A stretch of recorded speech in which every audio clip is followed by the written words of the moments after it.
Tsui no Sora, or better known as the visual novel that Twitter stars are gonna be LARPing next.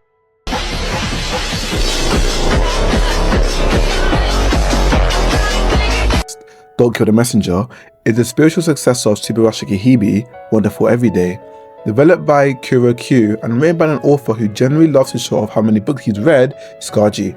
It is funnily enough a remake of the original 99 version of the same story dubbed the same name, being one of the pioneers of Denpa back in the day. It also has an anime adaptation. Wait, what? No, it doesn't exist? Oh, just like a Tsukihime anime? Okay, ignore it. Anyways, for the 15th anniversary of Tsubuhibi, Skaji remade the remake of the Tsui no Sora, and that's why we have Tsui no Sora Remake, squared. But this remake is different from the remake from 5 years ago, as this one has been rewritten 1.5 times the size of the original and being called a whole new work on its own. Wow, doing this alongside Sakura no Toki is insane. This work in some sort of ways is what I called a condensed Tsubuhibi, focusing on the first major mystery of the game solely. If you haven't read Tsubuhibi or read it through TikTok and Twitter, then you're fine. You probably didn't know there was a second half of Tsubuhibi anyways. In this video, I'm going to go through the story of Tsui no Sora Remake and trying to understand what's going on in the story. This will be a multi-part video series, hopefully, and I'll be attempting to go through all aspects of the game. I'm using the Ian Sky English translation. I'm still learning Japanese, so maybe when the final game in the Sakura no Uta and Toki franchise is released in about like 10 years time, I'll be able to read through that straight away. Also, if you want me to cover any more visual novels such as Sakura no Uta and Toki and the original Tsubuhibi, or any other visual novels, just let me know in the comments down below. Before we get started though, here's a heads up. This game is very complicated and I'm not gonna do any sort of justice at all. This shouldn't be used as some sort of summary for the game. Well, who am I kidding? We visual novel fans hate reading. Anyways, I'll likely be getting some stuff completely wrong, but don't send the bomb to my mail, just let me know in the comments. Also, let me know your interpretation of the thoughts I have, because interpretation is a massive part of this game. So everything I say shouldn't be seen as any sort of facts. Also, massive spoiler warning, like I'm just going through the entire game and everything that may trigger you will trigger you. So all trigger warnings just there. This game is very uncomfortable to read at times, but I will be glossing over those uncomfortable parts unless it's very needed for the story. So without further ado, let's begin. When you first open the game, you're greeted with this bizarre yet simple menu design. A bunch of Japanese text on top and bottom that translate to some quite bizarre lines. Is this the altar at the center of the universe? Those who don't know will never arrive. And golden monster covered in water fly out back. They will return from the seat of heaven floors and the earth will be watered in rain. It's all quite odd. Some texts can't be read due to them overlapping with each other. It seems to contrast the seemingly triangle square at the center of the screen. Oh, and I can't forget the massive cross-shaped logo on the right side. The music also reminds me of early 2000s VNs, which makes sense seeing how this was an old 2000s VN back in the day. Similar to like Tsubuhibi, to set the game chapter, one must select a cracked shard of glass. Hovering over the shard will make it glow red. The first chapter begins, Subject Minakami Yuki. This show does remind me of another Minakami character. I like the small detail of the girl in white changing her expression as you hover above the shards. Those who know the game will know this girl very well. She is very important and unfortunately everything kind of ties to her in one way or another. So, but as I would likely say a lot in this video, we'll get back to her much later. For now, let's just enter the shard called Subject Minakami Yuki.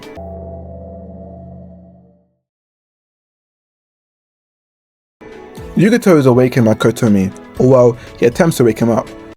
すやーってめっちゃ幸せそうな顔なんですけど、いつまで寝てるんだかな。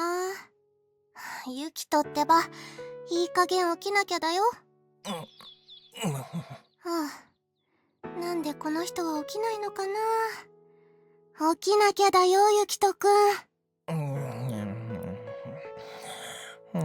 She does the Kagami special and sitting on him in order to wake him up. They need to get ready for school. We can see that Yukito is clearly a bum that doesn't take school all that seriously. Well, his attendance. Otherwise, Yukito is a very educated person. Kotomi, on the other hand, is a childhood friend who's part of the Kendo club. Her physical prowess is her unique selling point, something that Yukito believes will allow her to easily get into college next year. After finally waking up, he comments on his room.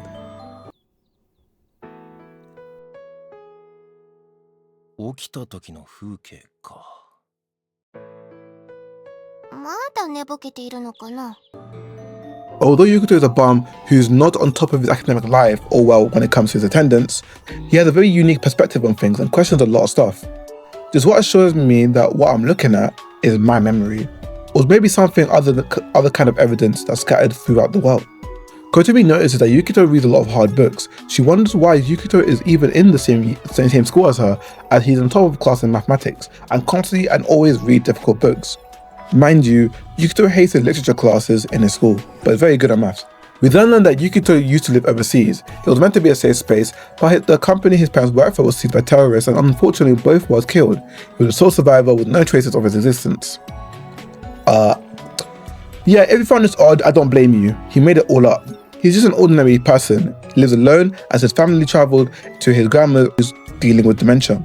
Luckily his parents handle most of the finance, allowing him to simply live a carefree life. He and the story heavily emphasize that he is ordinary, an ordinary person in an ordinary family going to an ordinary school. The book he is reading is by Bertrand Russell, sorry if I pronounced that wrong, The Analysis of the Mind. Yes, something an ordinary person would read as they sleep. The Analysis of the Mind is published in 1921 by Bertrand Russell. The book uses the philosophical ideas from the period of its publication to describe how the mind works. The book attempts to define the mind through the same way that the physical world is explained, primarily through the use of sensations. Something Scarja uses in his book a lot. He uses this as a basis for his characters and the story arcs, so please keep this in mind for the analysis of the mind. We will come back to this much later. There's a famous passage in this book called the 5-minute hypothesis. It's something along the lines of, the world could have just been created just 5 minutes ago. No matter how absurd that may sound, it's impossible to dispute this possibility. But dinosaur fossils exist. Let's say radiation measures show that they're tens of millions of years old, so naturally you'd assume that Earth must be around for that long. But it's possible that those fossils that served as evidence were just suddenly created by a demon 5 minutes ago. Everything we think of as a fact may be no more than a false fabrication by a demon. The 5-minute hypothesis is a philosophical idea popularized by Bertrand Russell, suggesting that the entire universe, including all memory and evidence of history, was created just 5 minutes ago, making our past seem real but non-existent. It's used to challenge our reliance on memory and evidence, showing that logically we can't definitively disprove it. Keep a pin on this fact, once again, keep a pin on the fact that this deals with existence and non-existence, and this will be something used again much later and pretty soon. And also a massive pin on this because in the end of the video, this will become very relevant. Just get used to putting pins on stuff, and yeah. Looking at this battle before when Yukito woke up, he says, just what assures me that what I'm looking at is my memory, or maybe some other kind of evidence that's scattered throughout the world. I believe this is showcasing Yukito's conflicting views on reality itself and his current situation. He lives questioning if what he's looking at is real or a memory, but is the memory itself even real? Could it be that it simply was created at this moment? He also mentions this, the scenery I always woke up to, possibly thinking that his existence starts when he wakes up at his bed and looks at his room.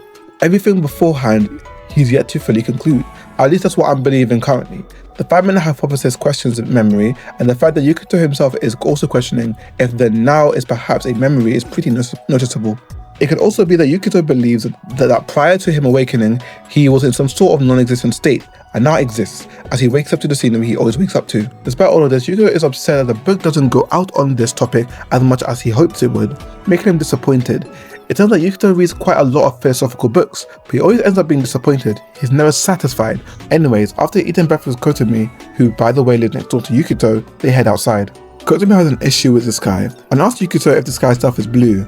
Ah yes, it's time for the classic VN sky talk scene. Kotomi's main dilemma with the sky, other than it's making it hot due to the sky being clear, is the sky being blue itself. Above us is the sky, yet it's also a blue sky.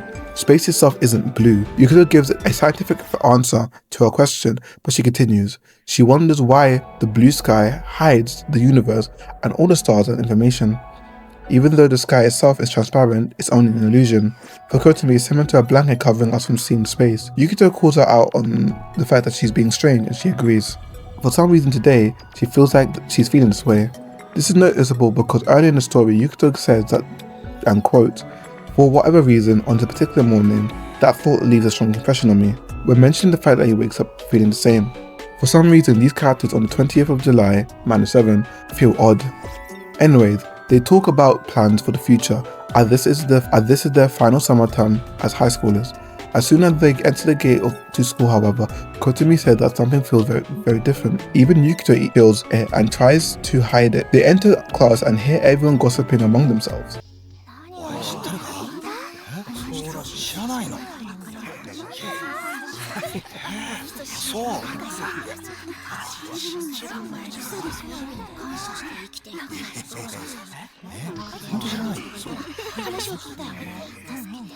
やっぱり高島さんらしいよ。他の学校の生徒と一緒にらしいって。高島ザクロってあれだろ。いつも一人でいた。小沢に続いてまたかよ。なんか不気味じゃね？後追いみたいな。あの二人つるんでたじゃない。あれはつるんでいるとは言わないだろう。そう？案外お似合いだったと思うけど。それは単に俺たちから遠いってだけでさ、後追いじゃないだろう。いや、そもそもあっちは事故じゃない？関係なくない？関係ないって言っても同じ場所だったらしいよ。それって今回もC棟ってこと？ああ、そもそもあそこって封鎖されてなかったの？あんな事故あったんだからさ、普通入れないじゃない？だとしてもブルーシート貼られている場所からして C棟から落ちたんでしょ？不気味なんてもんじゃねえよ。けどさ、まあ私らは3年だし、あと半年もすればこの学園からもおさらばって考えればさ、まだ救われるじゃん。そうね。けどさ、今年1年とか2年とか大変だよね。来年から北高の偏差値ダダ落ちするでしょ？こんなこと連続したら偏差値下落は不可避でしょ。待って、推薦枠とか減ったりしないの？そういうのって。いや、それはないんじゃないの？いや、ないよ。あったら困るし、それありえないからさ。そうだよね。One of their classmates, Takashima Zakura, is committed. Yuka, a classmate of theirs, explained that Zakura, along with 2 other girls from another school, jumped from building C of this school. Kotomi found this odd, as she was with Zakura the other day. Yuka goes on to gather more information and overall being rather joyous after gaining some sort of extra insight on this rumor, which prompts Yukito to send her away in anger. Meanwhile, Kotomi is pale after hearing the news. The homeroom teacher, Asumi, walks in and tries to give an explanation, which prompts the entire class to question her about the rumors they heard. Rumor that annoy Yukito. What's even more annoying is that the students only care if the death of the classmate will affect them going to college. Students continue even pressuring the teacher herself about how she knew about the bullying of Zakuro, but as they delve on that topic, they revert the topic back to themselves. Will the bullying affect their chances of going to college? It shows how self-centered those of this classroom really are, but it also showcases some early foreshadowing. Everyone's already anxious, everyone wants to go to college, and they don't care that a classmate has died, as long as they get their college placement. Keep this in mind for future, everyone's already anxious. Wanting to change environments, Yukito leaves the class. He goes to the rooftop of building A and looks over at building C. He remembers hearing about the bullying allegations, but isn't the talkative type, so doesn't know much about anything about the class news. To escape thinking about the issue, he opens the book and Nat reads it. Now, reading a book called A Critique of Pure Reason by Immanuel Kant, it's a book Yukito himself is trying to understand himself, and it's something I also found pretty hard to understand. Anyway, Kant Immanuel Critique of Pure Reason was so hard to understand that he made another book just to explain it, called the Proglemena, I can't pronounce that, with his most important discovery being anatomy. Quote, all of a sudden, let's ask ourselves whether the universe has begun or not. First, let's say that I don't think it has one. But if the universe has no point in time where it begins, it would mean that an infinite amount of time has passed before now. In other words, for any given point in time, an infinite series of events would have happened before it. But an infinite series can never be completed, which creates a logical contradiction, meaning that there must be a finite progress of series prior to now. Therefore, we can only conclude the universe has a starting point. Everything has a cause and effect. Without a cause, the beginning of the universe, it's impossible for there to be an effect, the universe existing. In other words, saying that the universe does not have a beginning causes a logical contradiction. So in that case, we have to conclude that it does have a beginning. However, if everything in the world is a result of series of causes and effects, then it should be impossible to say that the beginning of the world came from nothing, because nothing can come from nothing. Causality from nothing is something that's fundamentally impossible, meaning from any point in time, there has to be a point in time preceding it, and consequently saying that the universe has a definite temporal starting point also causes a logical contradiction. So I can't say that the beginning of the universe is something that exists, nor that is something that doesn't exist, because the both statements yield logical contradictions. Thus, there are some things about the origins of the world that humans can't prove, that they can't speak on.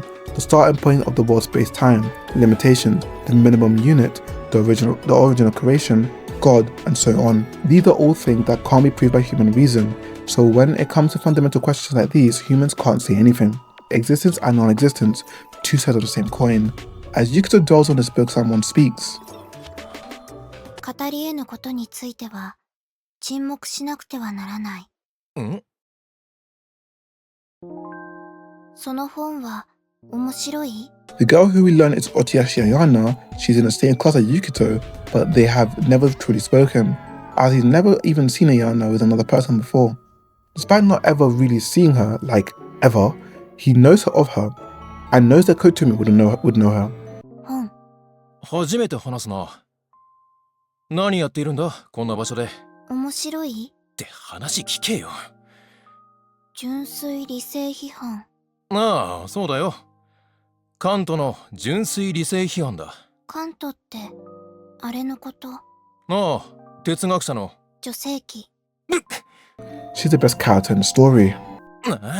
なんだ、英語かぶれか？だったらキャントとでも言えばいいのか？ああ、できない。できない？何それ？キャント。ああ、キャンノットの短縮形ね。そう。できない本、女性器。できない本、童貞の書。なんでそうなるんだよ！哲学書だろうが！そう。って、なぜお前はそんなことで残念そうな顔をするんだよ。だって、ゆきとくんが女性器、できない本を一人屋上で読んでるなんて、面白すぎて笑みを止められない。いや、お前笑ってないし、マジ顔だし、せめて笑えよ。笑えばいいと思うよ。と言わせたいの？いや、笑われたら非常に不愉快でしかないが。だったら笑ってみる。クスクス。 When Yukito questions her about any friends she has, she points at Yukito, which confuses him, as this is the first time he believes they have spoken to each other. He later questions her about the first line she said and manages to quote it from a philosopher and source from the Tractus Logical Philosophicus by Wittgenstein. But she makes another joke with the author's name, which annoys Yukito, making him really question her, as if she popped into existence one day. Anyways, going downstairs, Yukito runs into Kotomi. Yukito agrees on waiting for her to finish her after-school club so they can go home together, leaving him with nothing to do, leaving us with the first set of choices in the game. These choices doesn't really matter, it all leads to the same thing. I choose to go to the rooftop of building B. This was my plan all along, because I wanted to run back into Otiyashi Ayana. She doesn't answer Yutiko's call, rather looking at the sky. He asks what skies she sees, and she says, 塩梅とは？どんな空が見えるのかって聞いているんだよ。ああ、それなら言える。私が見ているのは対の空。 Title drop. Yukito doesn't understand the end sky and calls it the ant sky, mishearing Ayana, which prompts her to notice that Yukito cannot see this end sky. She questions him about the sky, which prompts him to define his definition of what a normal sky is. The sky itself has not changed and will not change for the foreseeable future. Ayana thinks he's referring to the principle of the uniformity of nature. The principle of uniformity of nature, or the PUN, is the fundamental assumption that the natural laws and process operating today has always operated in the past and will continue to do so in the future, meaning that the future will resemble the past, allowing for scientific predictions and learning from experience. You could just say that it's fine for something to remain unchanging and normal. If everything was unpredictable, humans wouldn't be able to live. All this referring to how one views the sky. Yukito views it as something that's normal and changing. Yukito views it as something that's normal, unchanging, as contempt with that. Ayana disagrees, saying humans can live under any sky, hence why she's here. She's here to watch it, to watch the end sky. ここで見ているの。何を？対の空を。 What I love about this scene, however, reflects Yukito's previous conclusion on anatomy. Both Ayana and Yukito are completely opposites on their viewpoints on the sky, and in turn how they view it. One believes in the existence of change within the sky and how humanity can live under this changing sky. One believes in the existence of change within the sky and how humanity can live under this changing sky, while the other believe in its non-existence change. Both opposite ends of the same coin. It also can be referred to the fact that the sky can be seen as the universe always existing, having no start, just continuing. While Ayana would likely believe that the sky, rather than simply existing, had multiple versions that humans can live under. It all came from somewhere, and Yukito's normal sky is simply a byproduct of it. I also love how it changes our viewpoint of Ayana. When we first see her, she's making explicit jokes and overall just a pretty funny character. Yet now she still has a similar vibe, but much more mystery is shown in the way she acts. We knew Ayana was going to be odd. Need I remind you that her face literally changes as you select the Yukito chapter. Tsuiの空か。俺にも見えたりするのかね。もちろん。だってそれはいつでも開かれており、閉じられており、一点であり、全体であり、空間を持たず、時間を持たず、限界であり、その場であり、そして今、ここと名指すことができる、そんなものでしかないから。今、ここ？そう。今はいつ？ここはどこ？その本質的疑惑に立ち止まったら、見つめればいい。そうすればきっと見えるはず。Massive pin on this. As the entity known as the End Sky is something I'll dedicate an entire section to later, maybe an entire video to. So make sure you subscribe for real. After that, we get the next set of choices and go back to class. It's empty, but a flower vase has been put on Takashima Sakura, the dead classmate's desk. Small note that this can also be used for bullying, basically wishing for the death of a person. Yukito also notes how everyone will continue onwards as if nothing has happened. The death will be used as if nothing has happened. The viewpoint about the world continuing as if nothing has happened will be brought up much later, so please keep a pin on this. Finally, we head back to the old pool. However, he finds nothing interesting, but as he leaves, he spots someone emerging from the empty pool. おい！お前、確か、マミヤだっけ？みなかみくんだよね。なんでこんなところにいるんだ？それは、Mamiya Takuji. He's frantic and all over the place. He even denies leaving from the poolside, saying that he dropped his wallet before leaving. Yukito feels like he was a bit too eager to leave and thinks about how he was bullied in the past. Anyways, Yukito goes back to class and sees Mamiya standing there again, although his energy feels different, speaking to himself, but stops and leaves when Yukito approaches him again. Anyways, Yukito goes back to the gym and finds Kotumi and they go home. As they walk home, Kotumi talks about the conversation she had with Sakura the day she died. However, Kotumi couldn't understand what she was saying. Sakura apparently expressed her gratitude before saying stuff that Kotumi didn't understand. All she could make up with the rambling is how Sakura thought the world was in ruin. I didn't mention this before, but another person who was related to Sakura also died the same way. Yukito believed there is no connection to anything. Tried to ease Kotumi, who started to self-blame herself, as she was the last person to see Sakura before the incident. When Yukito goes home, he thinks about Ozawa and Sakura. Ozawa was the name of the person that also died 2 days before Sakura. He never really spoke to Takashima Sakura, but Ozawa he knew well. Middle school friends who used to play baseball with each other until Yukito hurt his shoulder. During first year, he fell into delinquency and both of them got into a fight. Since then, they never spoke to each other, although apparently he would come to class occasionally to see Sakura. He starts thinking of the reason for both of them dying in such short notice of each other and wondered if they were closer than he thought. He then thinks of Ayana and the quote from the tractors philosophical. Yukito himself found the book hard to read and only knew the quotes from the book via a biotopic he watched. He finally thinks about, and before sleep, he thinks about Kotomi and hopes that she's still not self-blaming herself for Ayana's death.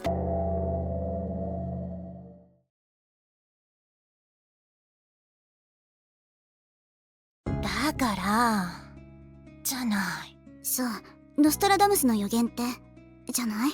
年の7の月に恐怖の大王が空から。それならもう終わってるじゃない。7月も中旬だし。でもね、あれも諸説あってね。え、そうなの？ 9月？今年の秋？けどそれだとさ。嘘。それに来年の。来年？何それ、推薦はどうなるの？それならさ、今年の11月とかの話は知ってる？何それどういうこと？嘘。ならさ。何それ？ 2012年？だいぶ先じゃない？マヤ文明で有名な予言でね。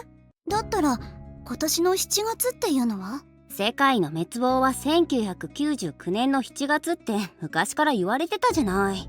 だったら今月中に世界と。 Oh wow, this is gonna be a doozy.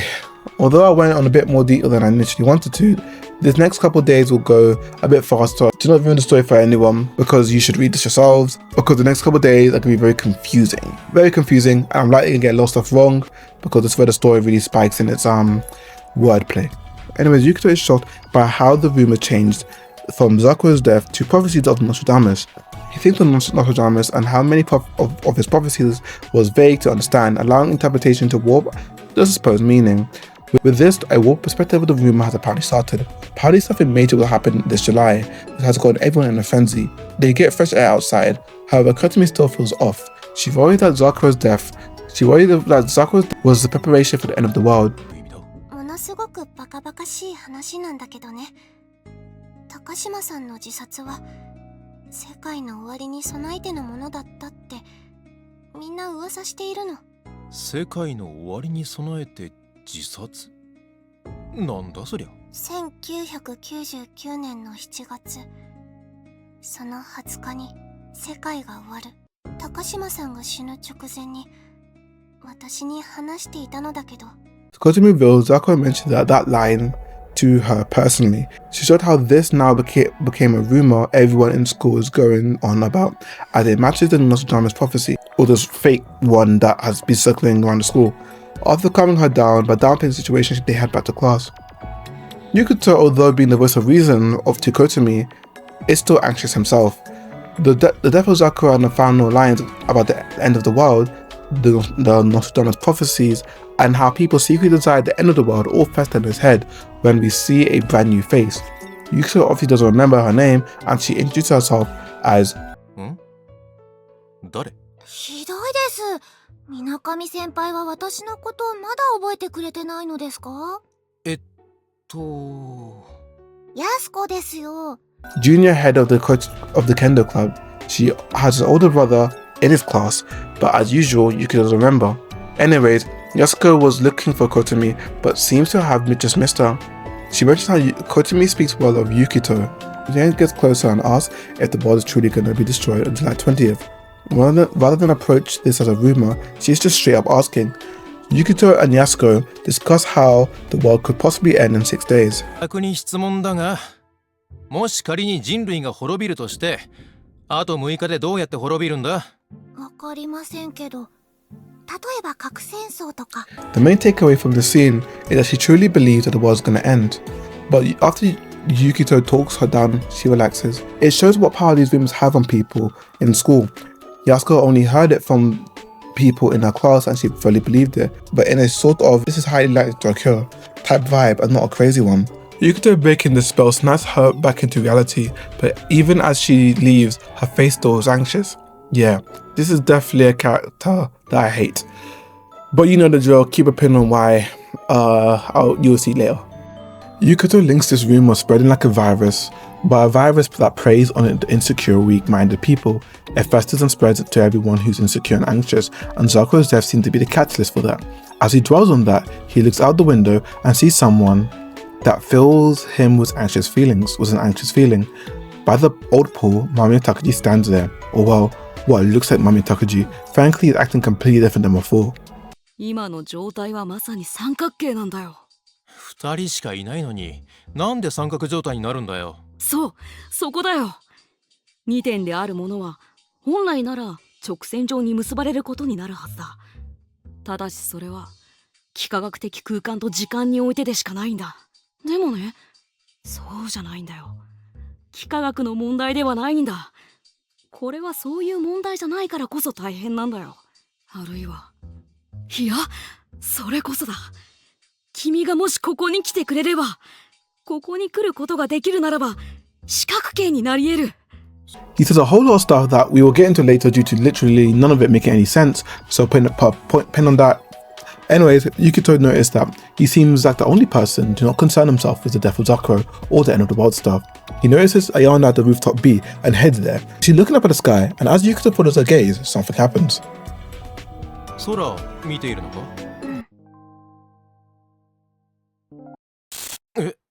どうしたの？ Confused, he asks if Ayana is looking at the and sky, but she says she's looking at the end sky and points at the school gate where Mamiya Takaji is running. She then recounts some lines from the Hymn of Mysteries before telling Yukito that he should follow Mamiya. He asks why, and she says, なぜ？それはあなたがMinakami Yukitoだから。なんで俺だから追わなきゃいけないんだよ。Yukito tries to recall what Ayana is reciting, but he runs off to reach Mamiya for some reason. We will pin this scene later, just wait. It's scenes are odd in many different ways. Another pin, as usual, you get the drift. Anyways, Yukito catches up with Mamiya. As before, he spouts a lot of random stuff, but at least this time is a bit more reasonable, sensible, I guess. He talks about the soul, that the body itself doesn't have a soul. The body and soul are very similar, but are different and separate in his eyes. In Takuji's eyes, the body has no soul. He needs to study reason. Because the body does not have a soul, we are under a false impression that the soul is within us. Unless the body has studied reason, they cannot reach enlightenment. And not reaching that means that they are unable to reach a higher understanding. So the simplest way to explain this is that it's ultra instinct on the body. One can attain a soul once their body studies reason and enlightened, allowing the body to no longer need to think. Just like how ultra instinct doesn't need you to like move to dodge a weapon attack. Before it was retconned. Anyway. But he disappears as Yukito begins to question him. A similar static we heard when looking at the sky. Yukito turns around to see him running away. He chases after him to a classroom where he draws on the board. Well, it's full of scribble that would be impossible to be drawn in that amount of time he entered in. Anyways, he calls the scribbles a formula. 非常に難しい理論なんだよ。視覚の理論だと？俺にはアニメか何かの絵に見えるけど。そうだよ。よくわかったね。これは2次元と3次元の比喩的論法なんだよ。下手くそなアニメが2次元と3次元の比喩？ Yeah, he's completely lost it. Yukito only sees an anime girl, not whatever math formula he thinks he's cooking. He leaves after drawing more anime girls. For some reason, it seems like Takaji just disappears when he runs, as if somehow messing with Yukito's vision. Anyways, we go back with Kotomi, who's still anxious about the world ending. Once reaching home, Yukito reflects, and I like this part a lot. We're scared. Kotomi is scared, and I too. We're all anxious. The things we feared so much as children at the end of the world, as we grew up, we denied it as an impossibility. But even if we deny it, something undeniable still remains, because the undeniable bit is an emotion that resembles desire. Maybe it's not that we're anxious about the world ending, but rather we're anxious that the unending world is a world without an end. In other words, the world itself might be what is frightening. We all try to deny it, but it's impossible to do so. The final smile, that is the unending world. It may be nothing more than a flip side of our unending daily lives. So no matter how much they are told that the world won't end, people don't listen. It's precisely because the world is never ending that they are afraid it will end. It's a paradox like that possible. I guess it might be possible. The concept of something being unending and ending are inseparable. It's only by contrasting each other that they are able to exist. They're not separate things. They're two sides of the same coin, meaning they're the same thing. At any time, flipped on his head, we're afraid of the absurdity of our lives. We're cursing the fact that we were born. Life and death exist as opposites and form a pair. That's why we fear death. The word death is distinct from nothingness. Maybe that's what we think about. Maybe that's what this is about. That's what I think. I'm not certain, but I think that maybe humans greet fear with hope in their heart. Once again, the motif of pairs and different sides of the same coin is brought up. Yukito may not look like it, but he's also succumbing to the rumors around him. Each night his inner thoughts are more and more detailed, with ways of understanding the issue at hand. Unending and ending are the same as existing and non-existing. The fact that for humans the world is never ending is just there. like the sky, it's also like how the universe simply exists. When the fact that the world could end, the sky could now change, and this regard the principle of the uniformity of nature. It causes people to fearmonger, hope for results that conflicts with their norm. The line human greet fear with hope in their hearts. For me to showcase this outright, no one wishes for the world to end. For something that breaks the equilibrium to occur, if that is possible does occur, we as humans are coded to greet this fear with a warped sense of hope and superstition. Yukito wakes up, but when he arrives at his homeroom classroom, he hears Mamiya and Kotomi arguing. The teacher for the next class walks in and tells Kotomi to sit down, completely forgetting about Mamiya, which annoys him. He refuses to sit down and starts ranting about how the world will end. He starts arguing with the teacher, who is a history teacher, but about how history itself is a mere fiction and the past doesn't exist. The past does not exist in the present. And this is also a massive pin on that. I didn't write this in the script, but yeah, this gets brought up again and has been brought up. It seems that Mamiya also follows the logic of the 5-minute theory, which is very interesting. The teacher, who frankly quite annoyed with the rumours of the end of the world, confronts Takeji about it and says that the rumours about the end of the world is in fact true. This makes the teacher grab him by the arm, which makes Takeji smash a glass vase at his teacher's head, making the teacher fall on the floor bleeding. Kotomi tries to help, but Takeji and what I can only describe as aura stops her, which prompts Yukito to get up instead. We learn that Takeji thinks highly of Yukito. Both are quote-unquote loners, but Yukito is well respected. No one talks behind his back, while everyone talks behind Takeji's back. He sees Yukito as a king while he's a slave. Takeji, believing everyone in the class fears Yukito due to beating up Ozawa, the person who died before Zako, and his old middle school friend back in the first year. For some reason, the entire class is dead silent, and Takeji now believing that he's more feared than Yukito now. 聞くがよい。恐怖におののく者どもよ。世界は20日で終わる。これは紛れもない真実だ。小沢の死も、高島の死も、すべてそのためである。私を生まれ変わらせるために、神がこの二人を煮えとした。私は生まれ変わった。何に？救世主に。そう。救世主に、私は生まれ変わったのだ。世界はあと5日で終わる。しかし、それは兆しに過ぎない。世界が生まれ変わるための。救われない者は、古い世界と共に、永久に地獄の豪華に焼かれるのだ。未来永劫に続く苦しみだ。皆知っているだろう。世界が嘘で満ちているのを、愚者は平等という。しかし皆知っている。世界が平等でないことを。いや、他ならぬ。お前たちがこんな小さな空間で人間に優劣をつけていた。愚者は自由という。しかし、皆知っている。世界に自由がないことを。だからお前らは、くだらない学校の勉強を強要されている。なぜならば、無責任な自由の教授とは、社会においては転落を意味するからだ。Mami rambles onward about a lot of stuff. I mean, a lot of stuff. And as much as I want to go through it all, there's a lot. And I'll likely wait until we reach his chapter to address his stuff. Because during the initial read, this makes like zero sense to anyone. And I want to go through Takeji as a character and like fully understand what he's rambling about. But he's also a very unreliable narrator. So it's going to be very difficult once I do reach his part, funny enough. 嘘なのだ。すべては嘘であったのだ。日常とは嘘で塗り固められた虚構にしか過ぎない。そのような虚構はもろく簡単に崩れ去るだろう。今まさにその時が来ようとしている。世界がこれからずっと今までのようにあるか。なぜそんな簡単な嘘に惑わされるのだ。今まであったものが同じようにこれからもあり続けることなどありえようか。疑惑を持て。そしてその疑惑の目から真実を見つめろ。しからばわかるであろう。我々が前に踏み出そうとするその先はすでに奈落なのだ。この終わりなき苦痛たる日常は終わる。世界は終わる。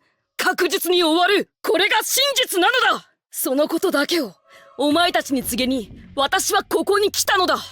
幸いかな。羊の群れよ。狼の群れからその身を逃してやろう。羊飼いは安住の地にお前たちを導くであろう。After that, he leaves the classroom as a commotion reaches the neighboring classroom. Yukito reflects why he didn't hit Takuji when confronting him, but it seems the fight with Ozawa has scarred him, and another fight will probably get him excluded and his chance of a future college placement. Without Kotami guiding him, Yukito feared that he would have been like Mamiya, not crazy, but rather an unknown kid with no purpose. He said that the world gorges itself on lies, that the true identity of the school system we're living through right now, each one of us lives out our lives in a play of these lies that will probably go on for all eternity.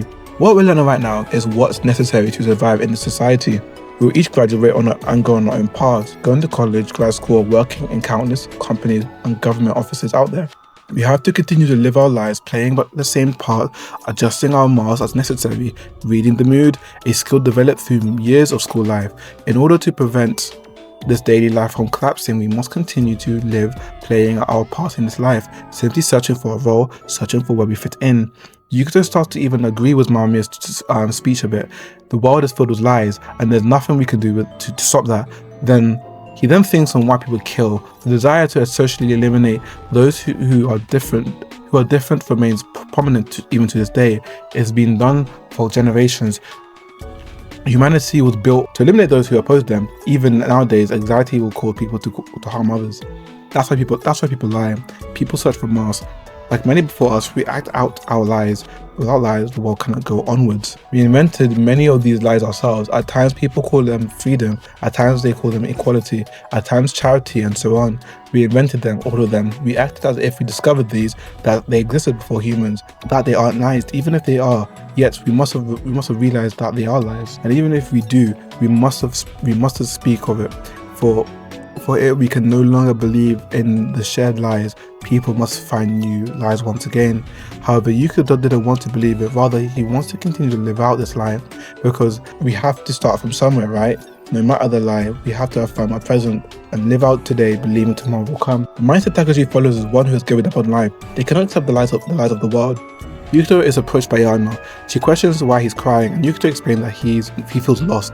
She said that she liked him for a long time and that a lot of Yukitos have gone missing. Ayana says that other Yukito cried and lost and believes that Yukito will also lose now, but still likes him.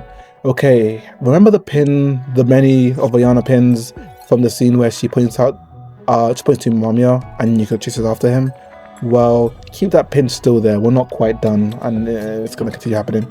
Ayana and Yukito have a odd sense around them when they speak to each other. Yukito, or this Yukito, doesn't seem to know much about Ayana. Ayana knows a lot about stuff about him, claiming to be friends for a long time, as if Yukito has experienced this before. Remember that she only tells Yukito to follow Mamiya because なぜ それはあなたがMinakami Yukitoだから。 as if she dealt with other Yukitos in the past, as if this is a sort of cycle. This may be also why during the first interaction, Yukito questions himself about if he really hadn't met Ayana before. Keep a pin on this and anything else Ayana related, because it's Ayana. Just put a pin on everything Ayana related, please. Thank you very much. Anyways, continuing onward, he then questions her about a dream he had. He dreams about a baby that he doesn't know of. Baby cries and everyone laughs and blesses the child. Everyone blesses the child's life, but Yukito himself fears the child, as the child is cursing the world, cursing the very fact it's been born. And so Yukito needs to save it from life. Save it from the life it curses so much. It feels like it's the right thing to do. He's compelled to do it due to feeling guilty. For him, to live is a sin. He questions what God means when they say thou shalt not kill. He calls a tale when a fisherman had to capture a school of fish. Yukito wonders if that doesn't count as killing, as many fishes died from being captured. Buddha is similar. Although he forbade killing, he ate plants. Existence itself carries the original sin. We cannot avoid it. Existing is a sin, and thus being born is a curse. So Yukito needs to strangle the newborn in order to save it from being like the rest of humanity, saving the child from sin. However, he cannot, so he cries, even louder than the baby, until he notices the baby cries now becoming normal. He questions Ayana once again, if it's possible to even win in life when existence itself is a sin. Although he couldn't strangle the newborn, in his dreams he thankfully didn't, as it has a blessing of being alive. He asks if being happy means you won in life, but Ayana kind of disagrees and calls it impossible. She calls happiness an imagination, not a reason, but goes on a pretty complicated way of saying it, which confuses Yukito and literally everyone else. She says that she was trying to quote the book he was reading. specifically Emmanuel Kant's critique of pure reason, which is the reason why we did not understand a single thing she was saying. She started because Yukito was reading it prior. Yukito asked about the end sky and the actual end sky this time and what it means to see it. Ayana says to see it doesn't mean anything as all things exist as they do. So she doesn't need to define what seeing the end sky is due to it simply existing. For her, it's like explaining what it means to breathe air. It's something so natural and simple, hypothetically, that wouldn't really warrant a proper answer. A better example, I guess, is like seeing air, like something like it's just there, it's just natural to us that we don't really question what it means to see air itself. It's something that one, we can't really see, kinda, and something that we don't spend our time really questioning. The best example is it's kind of a bit more metaphysical was this concept. So saying to see the end sky is like for her just something you don't say. It's just there. It's the sky. It's the end sky. I guess. She adds on that once Yukito gazes upon it, it's only then will he can assign meaning to it. Just like how his dream about a newborn has meaning to him, once he sees the end sky, he will naturally give it meaning. So I guess it's a concept beyond actual understanding currently until you physically see it yourself. It's like experience something. You can't explain something you haven't experienced, but once you experience it, you can now relay that information, and then it's just natural to you, I guess. So as a baby who's crawling to now walking becomes the new norm and just become natural. So when someone asks you about walking, I guess you don't really interpret it. You interpret it the way you interpret it because now you've physically experienced it. You can't really explain to someone that doesn't know the concept of walking before because they haven't experienced it. Like deaf or blind, I guess. I'm just unscripted. Oh my god. Later, Yukito runs into Kotomi, who's upset that he skipped class again. She's trembling but keeps avoiding Yukito and leaves. He chases after her and sees her crying. There's two choices to either let her go or console her. I really like Kotomi, she's a really great character, I love her voice actor, so I obviously chose to console her. We will get back to the option later, but yeah. She brushes him off and says that she already feels better, which obviously is a lie, and Yukito calls her out for it and then goes for a hug, and we get this amazing CG. In fact, just continue looking at it. I'm just not gonna speak.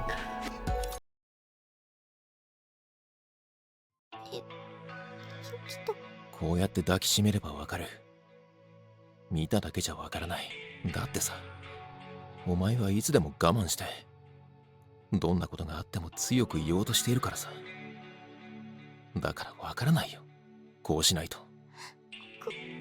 こんなの卑怯だし、こんなの。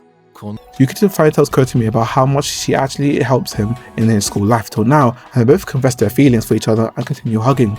Anyways, if Ichigo's there, I'll go, like a weird person. She just pretends everything's fine and leaves. This gives us some extra funny dialogue with Ayana later on, so just put a pin in this. And then you skip another scene during the end too. But put a pin on this, I'll relay that later.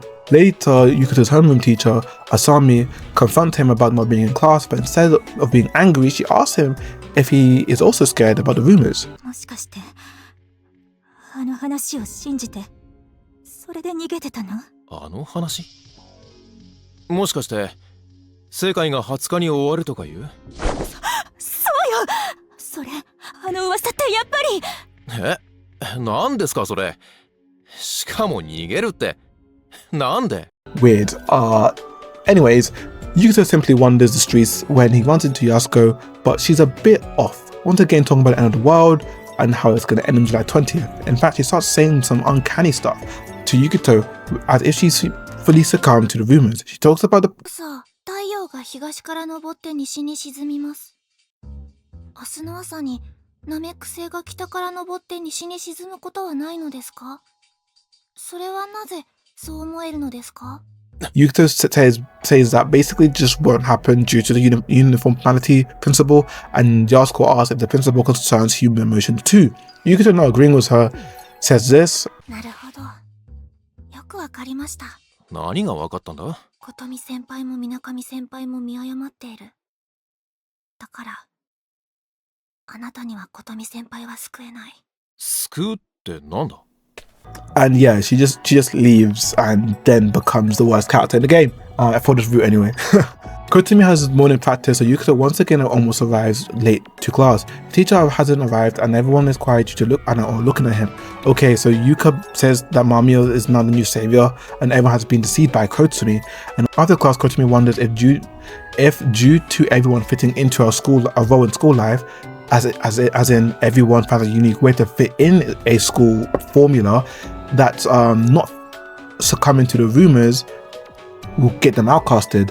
Also, due to the fact that everyone's already anxious due to college life coming soon and due to the death of their classmates and the world-ending rumor, that someone is able to manipulate everyone to make them fit into this new role so they're not outcasted like Yukito. Upstairs, Yukito finds Asami at the rooftop of the school. She calls out Yukito for being different from the other teachers and children from the school. Yukito notices that she's not being herself, well, more unlike herself. Go to the gym and we see no one. So we... Yukito-kun, ohayo.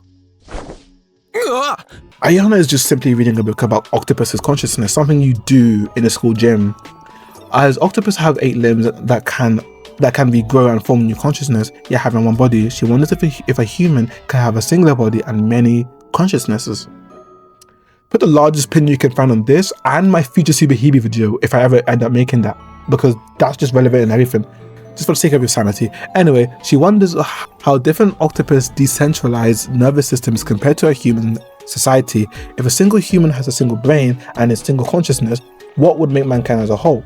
She also finds language very fascinating, as it's the only way to describe something that's indescribable. 神を発明できる動物は人だけ。 Remember one of the many pins, the Kotami pin specifically, choosing to let Kotami go and make her talk a bit more about this relay concept and some more other stuff. Also about the past and how the past is unreachable, a world in which the present is all the time and the past and the future do not exist. Yukito believes that all three can coexist at the same time. She however believes that the world is a collection of countless presents, but they are all shifted. She believes that the human brain can perceive those countless presents as a forced continuity, which is how humans are able to define time flow.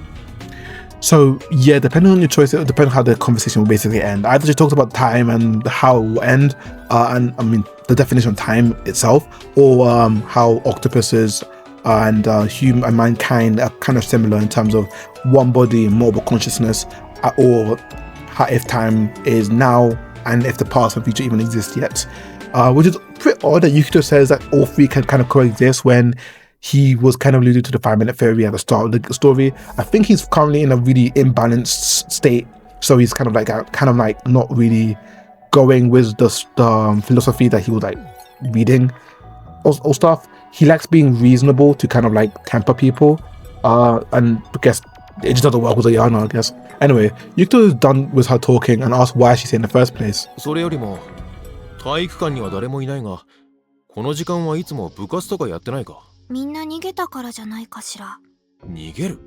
お前何か知ってるのか？知らないよ。ただなんとなくね。 Even though she says she doesn't know, the fact her eyes did that at the end makes me wonder what she's hiding from us. Going to the old pool, he runs into Yasuko, but she immediately runs away. She gets a hold of her arm. He gives an apology that Kotami told Yukito to give to Yasuko, which prompts her to call her the servant of the devil. Girls and their argument, oh my god.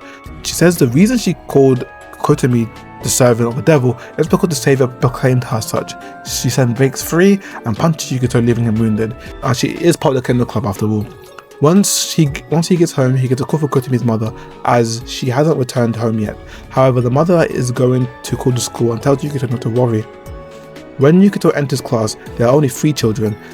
He asks a classmate about why no one is in, making a joke about them having inferno, likely meaning influenza, but Mami must have just deluded them into thinking if inferno was like the correct terminology.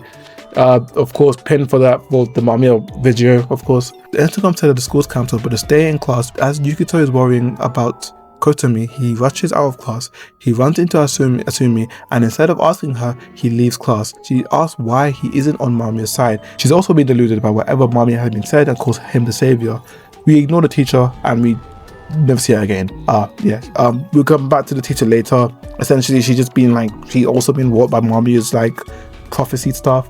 So yeah, we don't get any more of her now, but we will see a bit too much of her later on. He goes to Kotomi's house to speak to her mother, but Kotomi still isn't home. He continues searching until he collapses on the street. He looks around to see people go on about their normal lives. No matter what happens, the death of a student or a missing person in life continues onwards.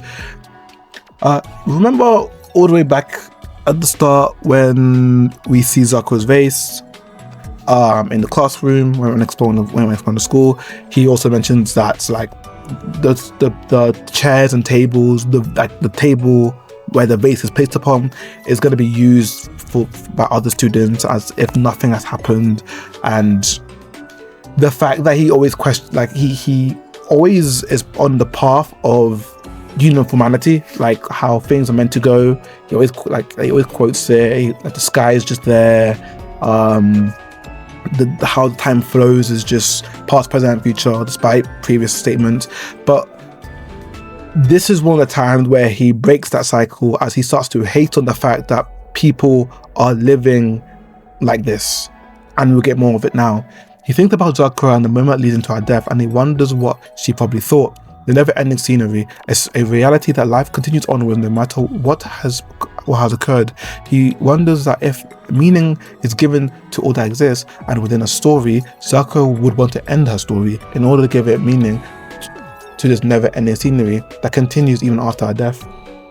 At a fundamental level, humans are beyond saving. In order to live, we are bound to buy a curse as a price. Within the vast infinity of time, humans are born without meaning and die without meaning. No matter whether you manage to achieve your dream or not, death will knock on your door all the same. It doesn't matter if you make it or not. The fact that you disappear at the end is inevitable. That's equally true for all humans. Even if one were to live out a life only describable as the very picture of happiness, it would inevitably be concluded with death. It's like a curse. If one were to measure the meaning of an old one's life based on the quality of happiness they've experienced, it would have always been snatched away at the end in the form of death. Those who sneak meaning into their lives are burdened with such a fate from the moment they are born. Animals don't seek meaning in their lives, so they don't question it. They simply die. But we are humans. We can't live without meaning. We can't live life without meaning. If we don't give it meaning as a scenery we see from where we were standing, we can't even bring ourselves to take the next step. For instance, say someone just entered my field of vision. This is a person named so-and-so. This is a person named so-and-so. They're a student at Kita High. For every person you've passed, all these meanings can arise in an instant, just from them looking at them. Our world's overflowing with meaning. Everything is connected by meaning, and yet we're still unable to give meaning to our existence. When all that surrounds us is overflowing with meaning, we're not able to give that vital meaning to ourselves. From the moment we take our first breath, the time of our death, it takes ever closer. So if this isn't a curse, what the hell is? Still, we're better off just ignoring the fact. That's why we lead this never-ending everyday life. If those who fully accepted this curse work to make the world mundane in our everyday lives, a great many can remain unaware of it. And so, for those that remain, the curse becomes nothing but a light wound. Those channel wounds bless life. They're able to so casually celebrate life. So, is even that a lie? Is the very notion of life being blessed or just a lie? I don't know. And I don't think that might be the reason I cry whenever I have that dream. I probably cry because I know deep down that life isn't just a curse. All the blessings upon that child's life, can't think of them as anything other than a premonition. One telling me that life is blessed too. That's why despite their existence holding no meaning, humans are able to live. Does that only apply to humans? No, I doubt it. I think it's probably applied to all that exists. Everything around us is blessed, regarding of if we have meaning or not, we're allowed to exist. We try to stop those who wish to die in front of us. Even someone like me, who don't physically condemn suicide, will still find myself trying to stop them. Why is that? Why despite this life being cursed?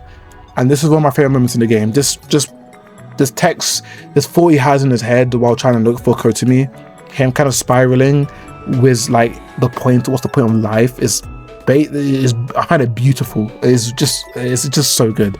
Although it does appear at kind of odd times, because of course when he spirals like this, Ayana appears once again. She asks if he's looking for someone, which he confirms, and she says, ああ、そうだよ。お前は何をしているんだ？全裸。全裸誰が誰だろ And this, you're gonna realize why this is like really just out of pocket. And just put a very don't put a pin on this. Don't even think about this for sanity's sake. Exist. Oh gosh. She ends up saying some even more explicit stuff. Of course, Yukito questions her about this, and she asks why she's even talking about naked and exposed things when she's just fully clothed in the street. She then questions that appearance and behavior could be perceived as different depending on the observer. If this is tied to a singular individual, this would be an idea, something that isn't physical. Dualism. Dualism is the idea that reality or a specific domain like a mind consists of two fundamental different irreducible kind of thing, famously the mind non-physical and the body physical, as seen in the mind-body dualism, as if it applies to the concept of good and evil in religion or opposing economic sectors, contrasted with monotheism, one kind, and pluralism, many kinds. So she's saying that everything that takes place within a idea, a mental world, and there is no physical world, just what one individual perceives as. Yukito then stops the conversation as it's getting way out of hand and goes back to the original topic of looking for someone. This is one of the few times where, like, each time he talks to Ayana, he loses more and more patience with her almost, and ends the conversation. Despite, oddly, he calls this out many times, when he speaks with Ayana, it just flows. Despite like whatever could be happening, it just flows. But he's like slowly breaking out of it and just kind of getting more and more frustrated and not really challenging his thoughts that he wanted to be challenged on at the start of the story almost. But before that, she asks how Yukito perceives Otoyashi Ayana. He doesn't get a proper answer, so she gives him advice for who he's looking for. 一番最後にそれを見た場所に戻るといい。最後に学校ということか。 Ayana then tells him that he shouldn't follow the flow of life. Sure, it may be late and school may be closed, but why not check himself? Why not perceive the situation on his own? So basically just telling him not to stick with the human formality of nature and just break out of that trance he keeps putting himself into and just not just follow the norms that he may continue seeing. Ayana guides him to the school. Once they reach the school, Yukito says he wants to go there alone, which shocks Ayana. ここからは危険だからな。危険なんだ。だから俺は一人で行く。一人でユキトくんがなんでそのタイミングで驚く I'm You More Champion. Once he sneaks into the school, he has two options: stop and think and look around. I chose to look around because stop and think does nothing, and I honestly don't know why I doubt. His teachers are such an area which leads him to follow someone to the gym. But before that, alarm bells ring. The midnight alarm. He continues to the gym and he finds Ayana there. She talks about the entity called the Calling Chaos that arrives when humanity has created a god who isn't a god, a being that's a part of God himself, that casts light upon everyone, a savior. Mami has befriended this Calling Chaos that appears in the darkness of the savior's light. All this to give him a nudge to check out the old pool, as that's where he first met Mamiya. Oh, and when he looks up, Ayana's just gone. Quick heads up, I did gloss over this as usual, but make sure you read this yourself. But I just want to quickly relate this to one of the many pens of Ayana stuck. Ayana says that humanity's savior, Mamiya, befriended the Calling Chaos could have a double meaning, because Ayana also befriended Yukito. Could it be the Calling Chaos isn't just a dark shadow entity that appears in the shadow of the Savior's light, but rather, depending on how you perceive it, it also could be Ayana, but only for Yukito, because perception can change how one views the world, which is literally the conversation they just had. Obviously, Yukito is in a mental state to currently entertain Ayana's thoughts, but I did think that just like Mami befriended this Calling Chaos, Ayana is Yukito's Calling Chaos. When you reach the pool, the option are to stop and think and check out. I did check it out because stop and think does nothing. We have to learn this. He knows that there's scratch marks on the man cave, and TLDR, he basically enters the man cave. He finds Yokoyama Kyushi, which is Yokoyama's Yasuko's older brother that she mentioned all the way back at the start of the video.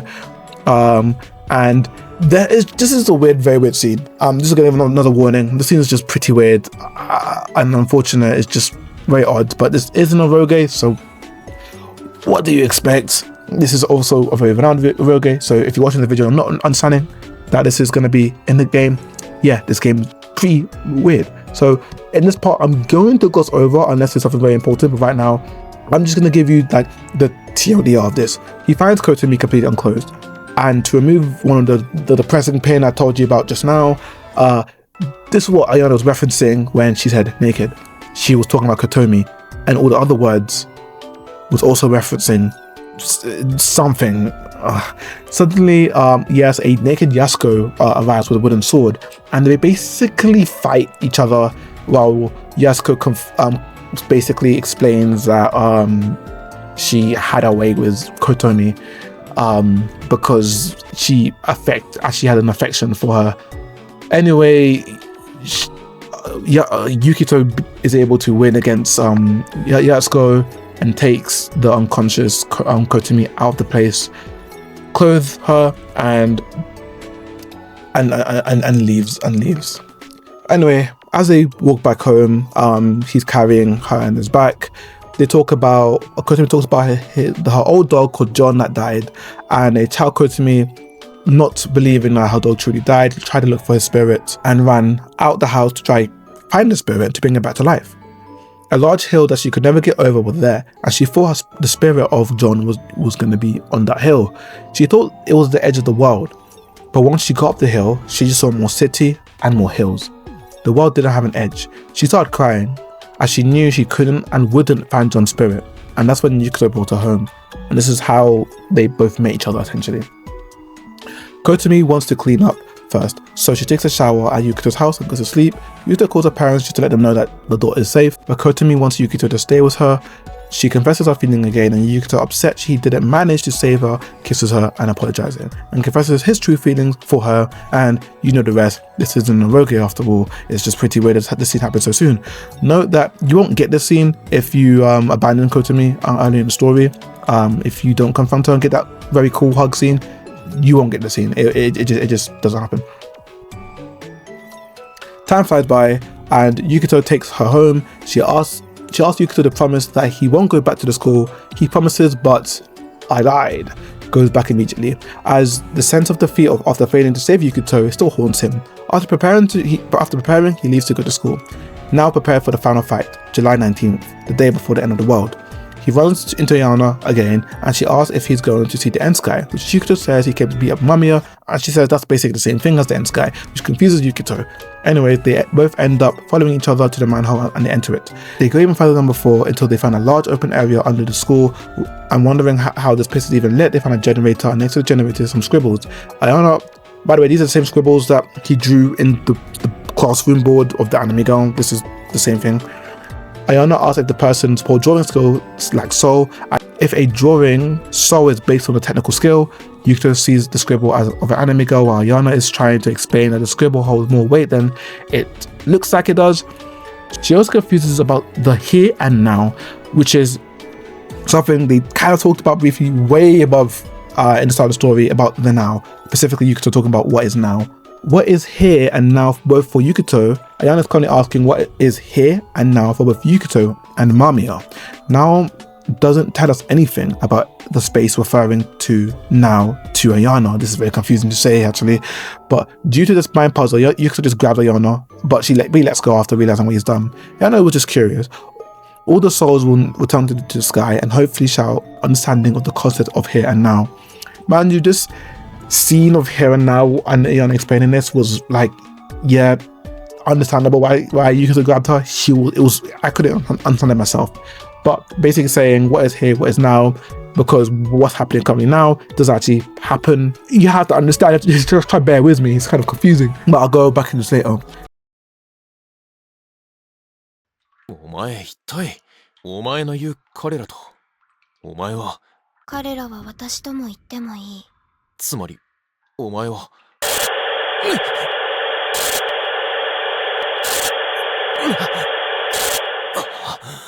Anyway, you get the drift. Massive pin on this. He climbs up the ladder and finds himself on building C of the school where Zako died.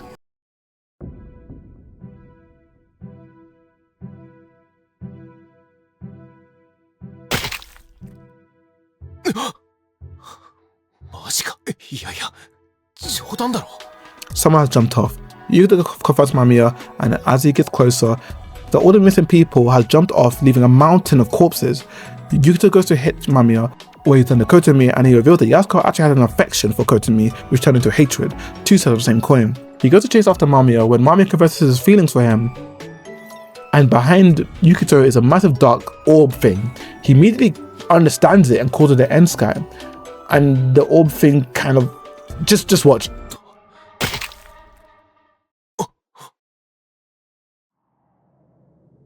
今俺が見たのは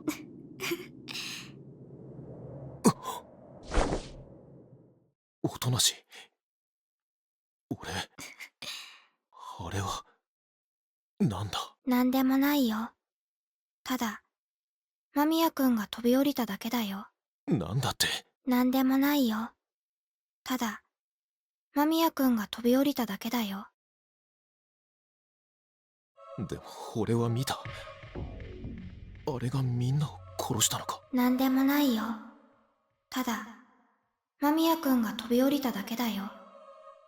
いや、あれは何もしない。ただ。なんでもないよ。ただ間宮くんが飛び降りただけだよ。ただ、なんなんだ。なんでもないよ。ただ間宮くんが飛び降りただけだよ。あるわけでもない。ないわけでもない。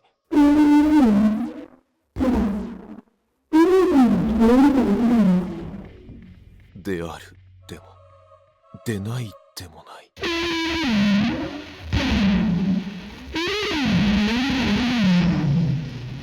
私であるでも、私でないでもない。なんでもないよ。ただ間宮くんが飛び降りただけだよ。あなたであるでも、あなたでないでもない。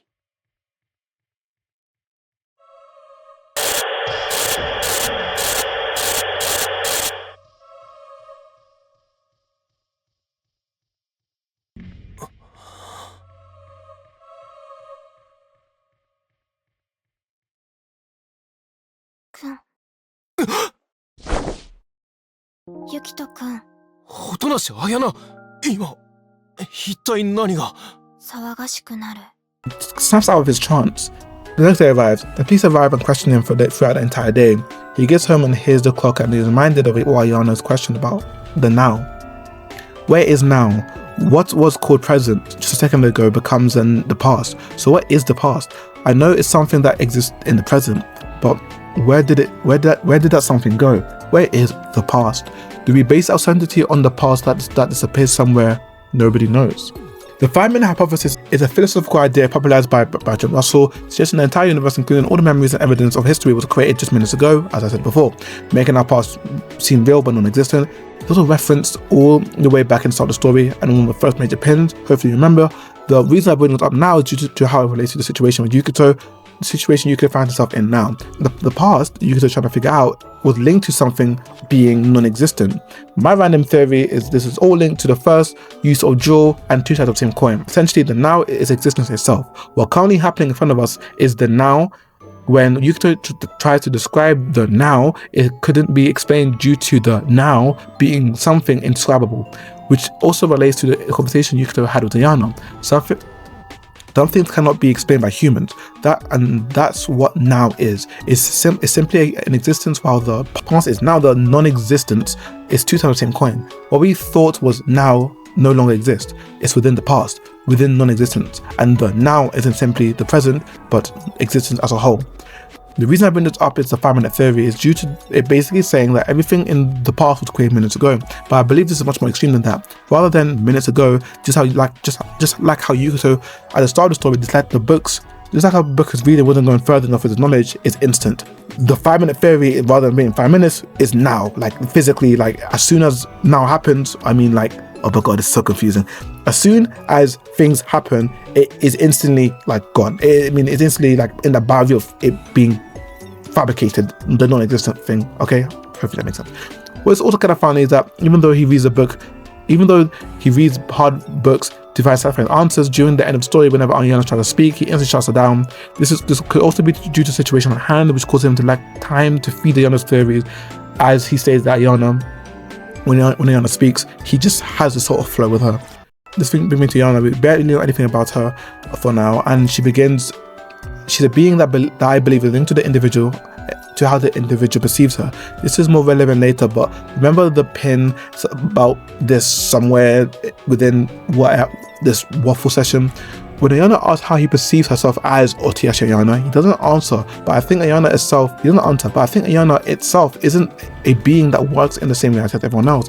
We see how seemingly disappear and appear out of nowhere. Well, Takashi did the same thing, but we see him run away and we see like his tracks, like we know it. Everything is explained. Like, even though he does that glitch thing, we see him run. Even though he appears out of nowhere sometimes, it's explained that he came from that manhole. But with Ayana, we don't know anything yet. She also appears when Yukito is conflicted at the school rooftop, gym, and then on the streets. We're looking for Kotomi. Yukito must perceive her as a sort of guide, a guide for him to get his mind straight. After all, she literally guides him to the school, even though he knows the route. She even gives him subtle clues about everything that's occurring, while acting like she doesn't know anything. She's the observer.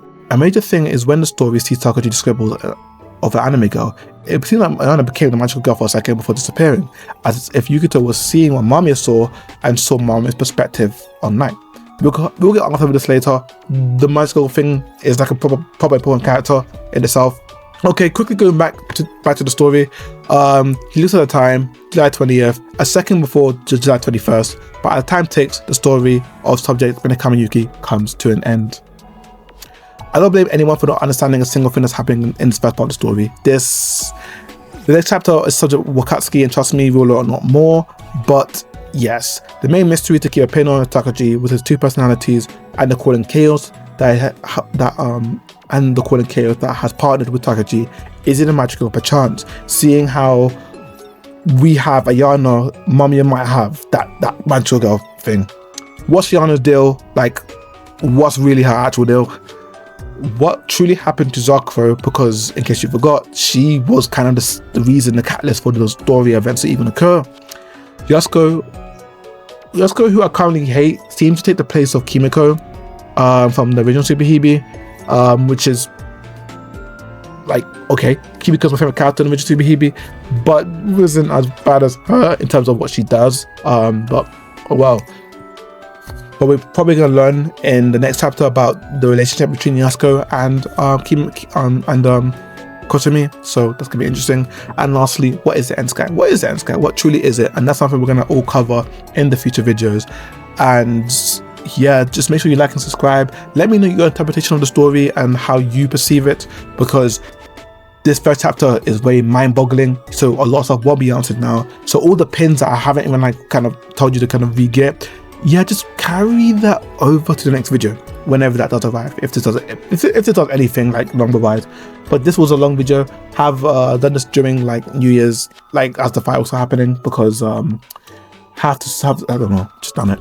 But I'm just waffling now, and I shall see you in the next video. It could be Subi related, it could be Silent Hill F related, because I still want to do that. But either way, enjoy.